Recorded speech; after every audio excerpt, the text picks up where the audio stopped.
السلام علیکم محترم ناظرین، ہم اپنی آج کی ویڈیو میں حضرت خواجہ معین الدین چشتی اجمیری رحمت اللہ تعالی علیہ اور پہاڑی مخلوق کو تاج کا پہنانا واقعہ آپ کے سامنے پیش کریں گے، جو یقیناً آپ کے لیے دلچسپی کا باعث ہوگا۔ ناظرین، حضرت اقبال نے کبھی کہا تھا، پوچھ اس سے کہ مقبول ہے فطرت کی گواہی، تو صاحب منزل ہے کہ بھٹکا ہوا راہی۔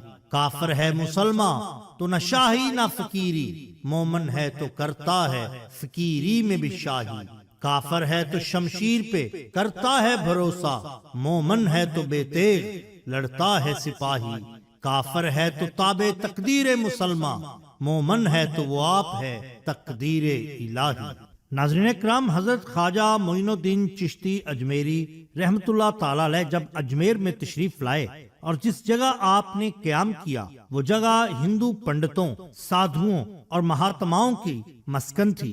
اجمیر سے ذرا ہٹ کر پہاڑی سلسلوں کا ایک گڑھ ہے جن میں پشکار کے پہاڑ بڑے اہم ہیں۔ انہی پہاڑی سلسلوں میں ہندو پنڈتوں نے رہائش اختیار کر رکھی تھی۔ وہ دن بھر ان گپھاؤں میں چھپ کر اپنی عبادت، جادو، جھاڑ پھونک کیا کرتے تھے۔ یہ بیرونی لوگوں سے بالکل الگ تھلگ صدیوں سے اپنی ان غاروں میں زندگی گزار رہے تھے۔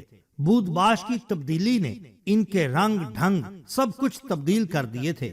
چہرے مورے سے یہ انسان کم اور بندر زیادہ لگتے تھے۔ کئی سالوں سے غسل نہ کرنے کی وجہ سے ان کے جسم کے بال بھی اتر چکے تھے، جلد سیاہ اور ناخن بھیانک حد تک بڑھ چکے تھے۔ تقریباً ننگے ہی رہا کرتے تھے۔ اگر کوئی بیرونی دنیا کا انسان ان کو دیکھ لیتا تو شاید خوف سے ہی مر جاتا۔ خیر، ایک دن حضرت خواجہ معین الدین چشتی اجمیری رحمت اللہ تعالی علیہ کا گزر اس بستی سے ہوا۔ آپ نے اپنے مصاحبین سے کہا کہ یہیں پر قیام کیا جائے گا۔ ساتھیوں نے ان جانور نما انسانوں کے بارے میں آپ سرکار کو بتایا، مگر آپ نے فرمایا، جب حکم ہی یہاں کا ہے تو پھر آگے کیسے جائیں؟ چاند کی 14ویں رات تھی، گرمی کا موسم۔ حضور غریب نواز رحمت اللہ تعالی علیہ نے خیمے لگوا دیے۔ سب اپنی اپنی نمازیں، تلاوتیں اور عبادتوں میں مصروف ہو گئے۔ فراغت کے بعد بیچ میدان میں آگ کا ایک بہت بڑا الاؤ جلا دیا گیا تاکہ جنگلی اور پہاڑی جانوروں کو دور رکھا جا سکے اور روشنی کا بھی خاطر خواہ انتظام ہو۔ سب آگ کے گرد بیٹھ گئے۔ حضور غریب نواز رحمت اللہ تعالی علیہ نے وعظ و نصیحت کرنا شروع کر دی۔ بندر نما مخلوق آگ اور ان کے مطابق عجیب طریقہ سے عبادت کرنے والے لوگوں کو دیکھ کر اکا دکا اپنی مکین گاہوں سے باہر نکلے، لیکن پھر شاید خوف کی وجہ سے واپس بھاگ گئے۔ اب تو یہ ان کا معمول بن گیا۔ ہر رات وہ اپنی گپھاؤں سے نکلتے اور پتھروں پر بیٹھ کر خواجہ غریب نواز رحمت اللہ تعالی علیہ اور دوسرے لوگوں کو دیکھتے، شاید ان کے وعظ و نصیحت کو بھی سنتے۔ ایک دن کا سردار یا مکھیا جرت کر کے ذرا آگے بڑھ آیا۔ اس کے پیچھے اس کی قوم کے چند افراد بھی تھے جنہوں نے ہاتھوں میں مختلف قسم کے ساز جیسے طبلہ، تنبور وغیرہ پکڑے ہوئے تھے۔ وہ خیمہ حضور غریب نواز رحمت اللہ تعالی علیہ کے باہر کھڑے ہو کر ان سازوں کو پیٹنے لگے۔ اس پر حضرت خواجہ معین الدین چشتی اجمیری خواجہ غریب نواز رحمت اللہ تعالی علیہ نے قرآن مجید فرقان حمید کو اٹھایا اور سورہ جن کی تلاوت شروع کر دی۔ جیسے جیسے آپ قرآن پڑھتے جاتے، سازوں کی آواز کم ہوتی جاتی، یہاں تک کہ انہوں نے ساز بالکل بجانا بند کر دیے۔ ان کا مکھیا اور قوم کے وہ افراد حضرت خواجہ غریب نواز رحمت اللہ تعالی علیہ کے قدموں میں گر گئے، کیونکہ قرآن پاک نے ان پر ایک ایسا وجد طاری کیا تھا، ایک ایسی کیفیت ڈالی تھی کہ جس نے ان کو اندھیروں سے نکال کر دوبارہ روشنیوں میں لا کھڑا کیا۔ آپ رحمت اللہ تعالی علیہ نے ان کو اٹھایا اور ان کو گلے سے لگایا۔ جن سے لوگ گھن اور خوف کھاتے تھے، بچتے تھے، جن کو انسان نہیں جانور کہتے تھے، ان کو آپ نے سینے سے لگا کر یہ ثابت کر دیا کہ اسلام میں انسانیت کو کس قدر اہمیت حاصل ہے۔ پھر اگلے دن ان کو غسل کروایا، کھانا کھلایا، کلمہ شہادت پڑھا کر مسلمان کیا۔ پھر آپ رحمت اللہ تعالی علیہ نے خیمہ کے اندر سے ایک تاج نما ٹوپی اٹھائی اور ان کے مکھیا کے سر پر رکھ دی اور یوں فرمایا، تم صرف ان غاروں کے بادشاہ نہیں ہو، آج ہم نے تم کو ہندوستان کی بادشاہت بھی دے دی، بھلے چند دنوں کے لیے ہی صحیح۔ پھر زمانہ نے دیکھا کہ اسی خاندان میں ایک فرد ملک کافور جس کا نام تھا، اس نے دہلی پر چند ماہ حکومت بھی کی تھی۔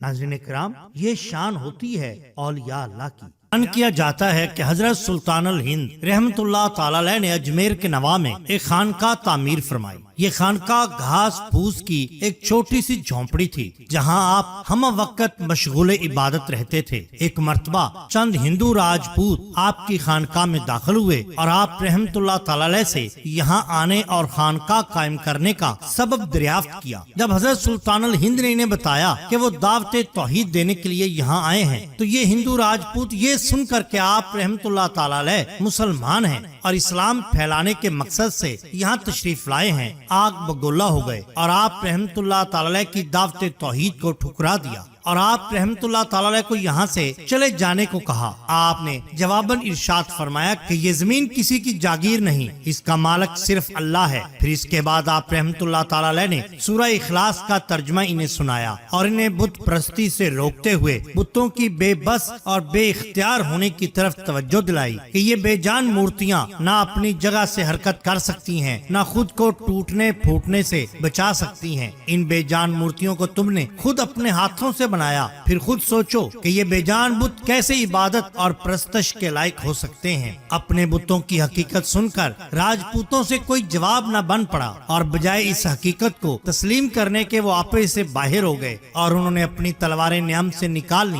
تاکہ اپنے سامنے کھڑے ہوئے درویش کو بتوں کی نفی کرنے کی سزا دیں، مگر ابھی تلواریں اٹھائی بھی نہ تھی کہ حضرت سلطان الہند رحمت اللہ تعالی علیہ نے ان کی جانب ایک نظر اٹھائی۔ نظر کا اٹھنا تھا کہ راجپوتوں پر ایک بجلی سی گری، ان کے جسموں پر کپ کپی طاری ہو گئی، تلواریں ہاتھوں سے چھوٹ کر زمین پر جا گری۔ ہندو راجپوتوں پر حضرت سلطان الہند کی نگاہ کرامت کی ایسی ہیبت طاری ہوئی کہ سوائے فرار ہونے کے ان کے پاس کوئی اور چارہ نہ تھا۔ وہ راجپوت جو حضرت سلطان الہند پر اپنی تلواریں اٹھانا چاہتے تھے، اب ان میں اتنی ہمت بھی نہ تھی کہ بھاگتے ہوئے ان گری ہوئی تلواروں کو ہی زمین سے اٹھا لیتے۔ بالکل اسی طرح بیان کیا جاتا ہے کہ تاریخی شہر بلخ کے ایک نوائی علاقہ میں ایک عالم حکیم ضیاء الدین بلخی رہا کرتے تھے جو اپنے علم و فضل میں بہت شعرا رکھتے تھے۔ یہیں پر آپ کا ایک مدرسہ بھی قائم تھا جس میں روزانہ سینکڑوں طلباء کو درس دیا جاتا، مگر جہاں علم ظاہری میں آپ کو کمال حاصل تھا وہیں علم تصوف سے آپ کا دامن خالی تھا۔ آپ تصوف کو محض ایک دیوانگی،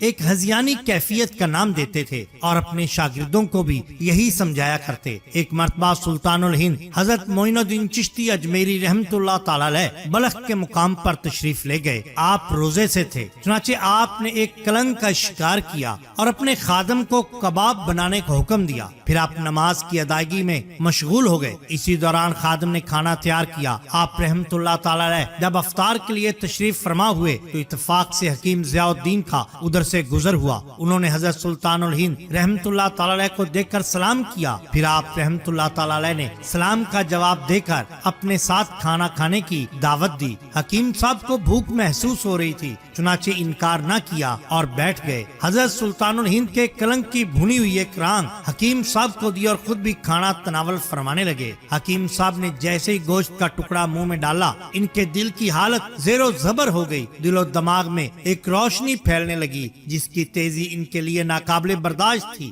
اس سے پہلے کہ وہ اس روشنی کی تاب نہ لا کر بے ہوش ہو جاتے، حضرت سلطان ہند نے اپنے حصے کا ایک گوشت کا ٹکڑا اٹھا کر حکیم صاحب کے منہ میں ڈال دیا۔ لقمے کا منہ میں جانا تھا کہ حکیم صاحب کی حالت سنبھل گئی، مگر ساتھ ہی حیرت و استعجاب سے ایک نظر حضرت سلطان ہند رحمت اللہ تعالی علیہ کے چہرہ نور بار کی طرف دیکھنے لگے۔ چند لمحے اسی طرح گزر گئے، پھر حضرت سلطان ہند رحمت اللہ تعالی علیہ سے یوں گویا ہوئے، جس علم و فضل کو میں اپنا سرمایہ سمجھتا تھا آج وہ سب آپ کی دسترس میں چلا گیا۔ میں خود کو خالی پاتا ہوں، آپ مجھے اپنے شرف غلامی میں قبول کیجئے تاکہ آپ کی نگرانی میں علم و معرفت کی منازل طے کر سکوں۔ چنانچہ حضرت سلطان الہند نے حکیم ضیاء الدین کی اس درخواست کو نہایت محبت سے قبول کیا، انہیں اپنی بیعت سے نوازا۔ حکیم ضیاء الدین جو تصوف کی کیفیت کو جنون اور دیوانگی کہا کرتے تھے، اس کے بارے میں سخت الفاظ استعمال کیا کرتے تھے۔ ایک صوفی بزرگ کے دیے ہوئے محض ایک نوالے کی برکت سے تصوف کی حقیقت ان کے دل پر ایسی آشکار ہوئی کہ پھر دوبارہ کبھی شک کا شائبہ تک نہ گزرا اور اپنے وقت کے ایک مشہور صوفی کے طور پر جانے گئے۔ ناظرین اکرام، یہ شان ہوتی ہے اولیاء اللہ کی۔